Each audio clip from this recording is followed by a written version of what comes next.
All right, guys, real quick, I'm going to do a video covering proper triple screen setup for Assetto Corsa specifically. There's a lot of videos out there that are just long and drawn out, confusing. They might be made well, but there's a lot of conflicting information on how to set them up and what it causes. So I'm just going to do a real quick cut and dry one of how I set mine up, what's realistic to me and actually works.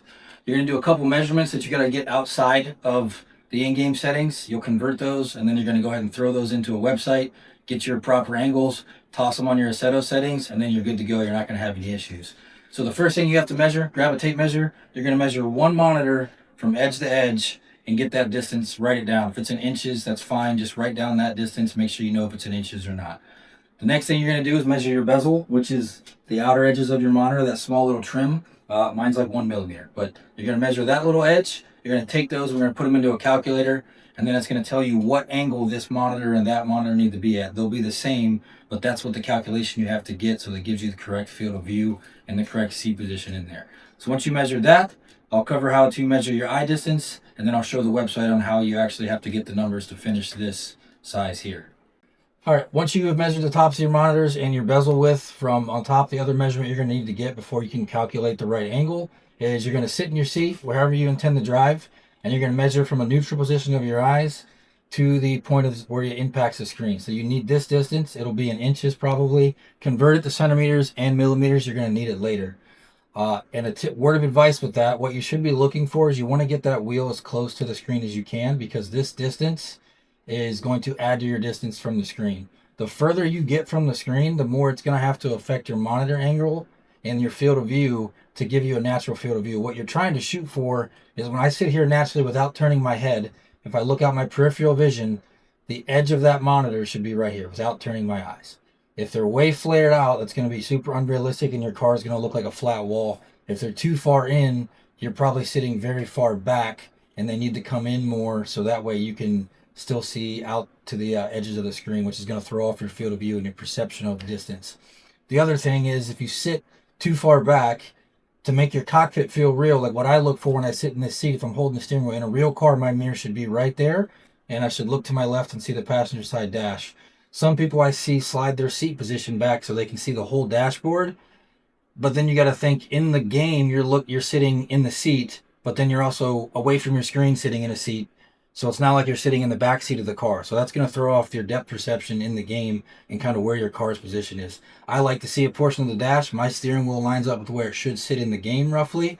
And when I look left and right, it's like it would be in a real car. So that way it drives and my eyes can look naturally where they need to look. So once again, that's this distance from here to here in inches. Convert it to centimeters, millimeters. Write that down as well. And then we'll move on to the game setup. All right, so once you've measured your eye distance and you have your screen measurement set, and what you're going to do next is, I'll have the link in the description for this, but you're going to basically go over to this website, the Dynex, and this is how you're going to get that screen angle that you need for your monitor. So you're going to put in your screen ratio, 16:9. Screen size is whatever size monitor you have. So mine's 27. Distance to screen, take that measurement in inches from your eye, convert it to centimeters, or just click inches. Set it, and then you're going to change this to triples. You're not curved. If you did, you'd put your radius, and then bezel thickness. So change this to whatever it is, like it's in millimeters. So mine would be 2, and it says 52.54. So this isn't actually mine. I'm just doing this on my other computer to show you how to do it. But 52.54, so that's what I would just round it up to 53. If you're trying to get it to 55 to 60, like I recommend, then what you would do is play around with that distance and try to get it closer. So if you look, the difference between 24 inches, and if I can get to 24 to 23, that gets me to 54. So if you can get to 23 inches, that gives you 55 degrees on a 27-inch monitor. But take that number, and then that's what you're going to go set your monitors to, as I'll talk through next. All right, the last part, once you've got done calculating that you're going to use, is that angle. So now that you have the angle, what you're going to do is get yourself a triangle or something that you can measure an angle with based off that number. So mine was 55. What I did was use a triangle, put it on a piece of paper, drew a line at what 55 degrees was, and then cut it. And then what you're going to do is sit it on the edge of your flat or straight monitor, and you're on the center point of it is where your line should be. So on the very center width-wise of that monitor, That 55-degree angle should come off the center of that one and should draw an imaginary line down the center of this one at 55 degrees. And that's where you'll lock it in. You'll do the same on that side, setting your 55 degrees or whatever yours was on both left and right monitors. Lock them down, and then you'll go into the Assetto settings, and then we'll be done. All right. Now that you have everything set up as far as your angle goes and you know all your distances, next thing we're going to do is we're going to set up your triple screen surround setup and then Assetto Corsa content manager and in-game settings, and that'll be everything. So first thing you're going to want to set up, if you haven't already done this, is right click on your desktop, go to NVIDIA control panel. Once this pops up, you're going to go to configure surround, click span displays with surround, hit configure. I'm not on my triples, I'm just on my other computer, so there's only two, but you do one by whatever you have. Select all your monitors and then your current refresh rate for whatever you're on. So you should probably have something around a 144, but make sure you select the correct refresh rate for 3 triples, non-bezel corrected on a 27-inch. Mine is 5760 by 1080, I believe is what it should say, but select the correct resolution for those 3 monitors that you have the correct refresh rate. Don't worry about the bezel correction. That's what we do in the game. I don't do it here. Every time I tried it this way, it still ended up having issues and was throwing off my FOV in the game. And I'll show you kind of in the car what that error can be depending on how your screen's set up and your actual bezel width. Once you have all these set, just hit enable surround. The screen's going to go black and then it's going to save, and then you'll have a fully expanded screen across all 3 of them acting as one giant screen. And remember that resolution number. Next thing you're going to do, we're going to go into Content Manager. We're going to go to Settings, Assetto Corsa, Video. Change your rendering mode to triple screens. Make sure you're on full screen, fixed resolution automatically, and then you should see your triple screen size here. So you should have 2760 by 1080 at 144 hertz or whatever you have. No VSync and frame rate, that's on you. Nothing else really matters in here as far as setting up the triples. Custom shaders patch under display mode, triples. Have that active. Don't mess with anything in here unless you want to bump up your quality for the side screens. I don't change them between them all. I leave it as is. Just make sure it's active. After that's done, you're now officially on triples. All we're going to do now is boot into the game and do the final step. I'm going to click Drive, and I'll show you where this is at. So right side of your screen, go to All Apps, and scroll down until you see triple screen, and then that's going to put it on your screen here. Once you have this up, I'll tell you how I recommend doing this and then what each one does. So the first one you're going to put in is rotation spinner. What this is that angle that you put your monitors at. So we talked about 55 earlier, so you change this to 55 or whatever your degrees is for your monitors here.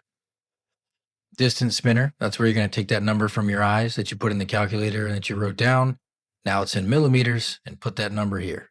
What those two are going to do is dictate how far you sit in this seat and what you can see based off it's going to automatically calculate your field of view between these 3 essentially.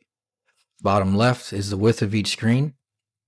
So that measurement from the top of the screen that you did in inches in the very beginning, convert that to millimeters, change it here. All these 3 is what's going to automatically set your field of view. You won't be able to change it. After you do these 3, what you're going to want to do is turn on your onboard camera.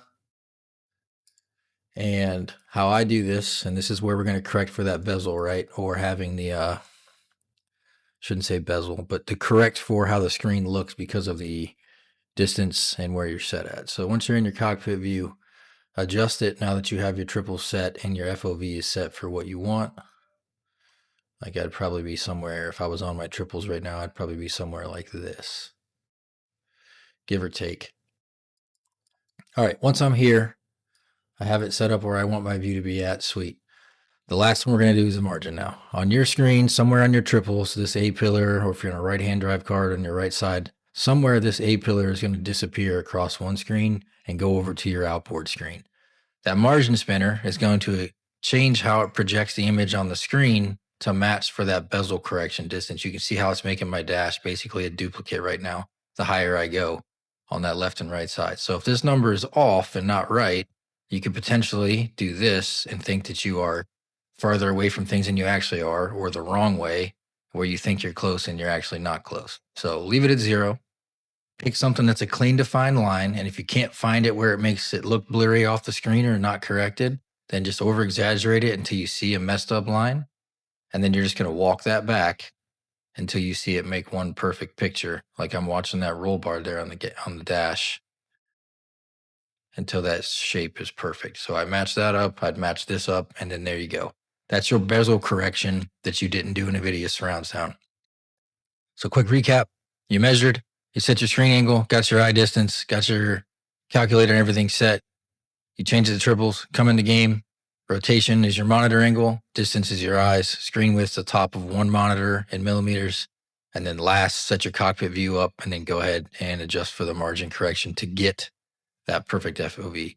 After that, you are all set, and that's everything. It's pretty cut and dry and as simple as I can get it using what I have and trying to keep out all the fluff that I see in a lot of videos. There's a lot of different information out there and kind of can be misleading or confusing, and was a headache for me, especially trying to figure out this and doing it in NVIDIA surround and it not looking right. Long story short, this way worked for me. It's perfect. Everything works on my sim great. I'll throw a little video at the end so you can see how mine look when I'm driving. Other than that, hope this helped everyone. If you have any questions, drop a comment, and I appreciate you guys watching.